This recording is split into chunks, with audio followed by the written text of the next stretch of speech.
Check it out, today I'm going to be trying something totally new. I'm going to be etching on top of a mirror. I got a new Dremel kit, so I thought a good way to break it in would be etching down and sanding in some designs on top of some glass.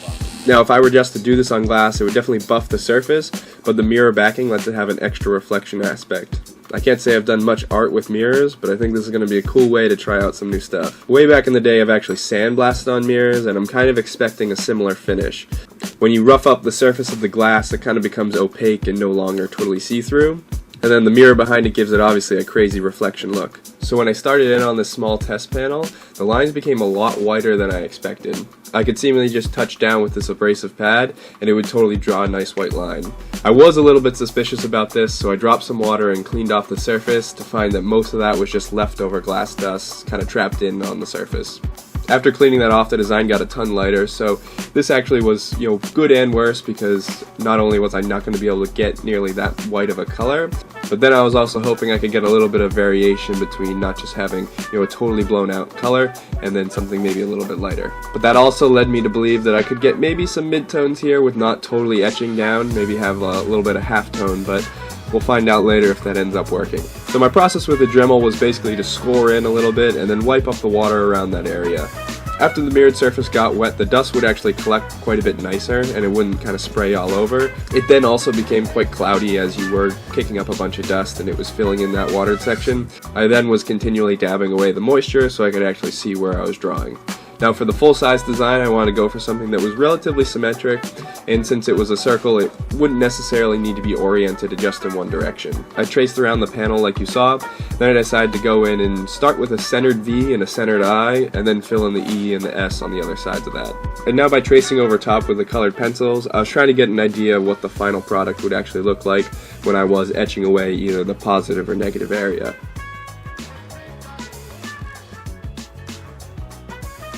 So although I pressed a ton harder on this E section, when reflected even the lighter areas seem to hold the same amount of level of white. So that's making my design choices on the next piece a little bit difficult.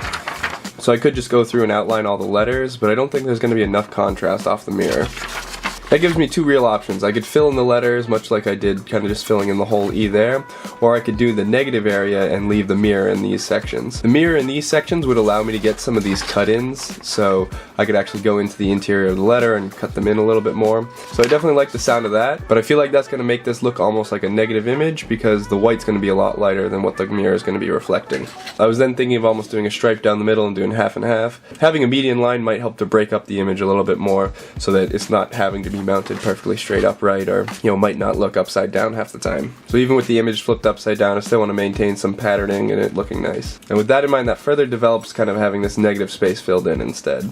There's always the option to paint on top of the mirror, but in the end I want this to be a piece that just sits by itself, doesn't need to be clear coated or anything, and won't wear over time. That's obviously the nice thing with maybe burning wood or scoring into some metal. It's going to be a very permanent addition to the surface, and there's no need for upkeep or fear of it, losing its value over time. If we get close to the surface, we can actually see some shadowing back on that mirrored surface. And that's because the light's passing in and then not being able to reflect back over this surface, so it's kind of almost casting a shadow back down. I like how the double effect looks, so I'm definitely not going to try and add a drop shadow or anything to the design. So if you watch really closely on this edge of the E, you can actually see the shadow changing as the light passes underneath it. So some of that light's actually being able to reflect back up into the other section. So I'm kind of curious about how that's going to work with these larger areas. This might actually be enough to add value into the piece and then, not have to do anything extra in that area. So to actually transfer this to the glass, I thought the best way to go about it was to make somewhat of a stencil. Scissors worked great for the outside, and then I went back in with an X-Acto blade to really get the interior details all cut away. I taped this at one point on the top of the mirror, and then I was actually able to go right over that section where the tape was and slowly cut away and give a little etched outline into that section. All the other sections I was able to just trace around the paper, trying not to get too close to the paper, but even when I did, it just kind of ate the paper away with no problem. An alternative to this I thought would work well is, using some expo markers or something that would easily wipe off the glass. Most Sharpie will also wipe off glass if you have some rubbing alcohol or something, but I didn't feel like risking that and potentially staining the top surface.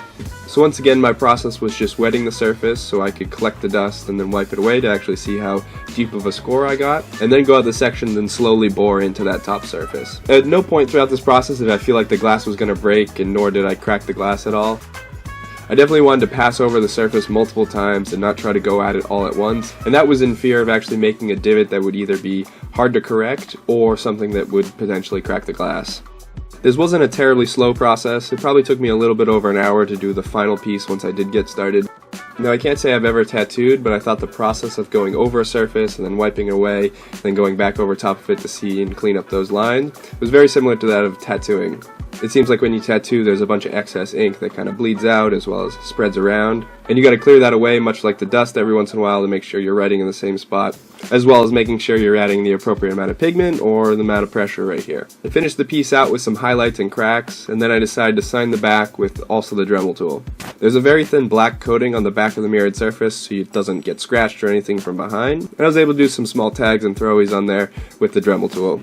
This had to be super light because I didn't want to actually go through and then start removing that mirrored surface. I was then inspired to see if I put a pen tip inside the Dremel top, if it would actually be able to write. So I cut open a little ballpoint pen and then shortened it down so it actually fit towards the end of the Dremel. The outcome here reminded me a lot of those pens that used to vibrate, but it was actually worked quite a bit better because the entire body wasn't vibrating. Just the pen tip was rotating, so it was actually pretty easy to go around and draw with it. The counterclockwise rotation of the Dremel actually kind of almost pushes you in that direction. Ironically, even though it was spinning, it was almost forcing you to have a little bit more flow with your tags. Now once you do touch down, it's also wanting to continue to spin, so it jumps around a little bit, but it kind of gave a cool dotted line look. The ballpoint tip did get thrown off at one point, so I'm not sure how viable this is for continued use, but it was a fun little exercise.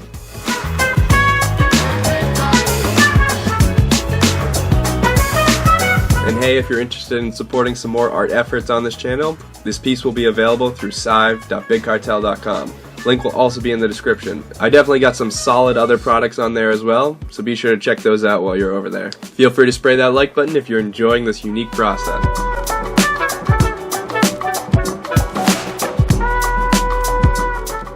Let's check out the finished mirror.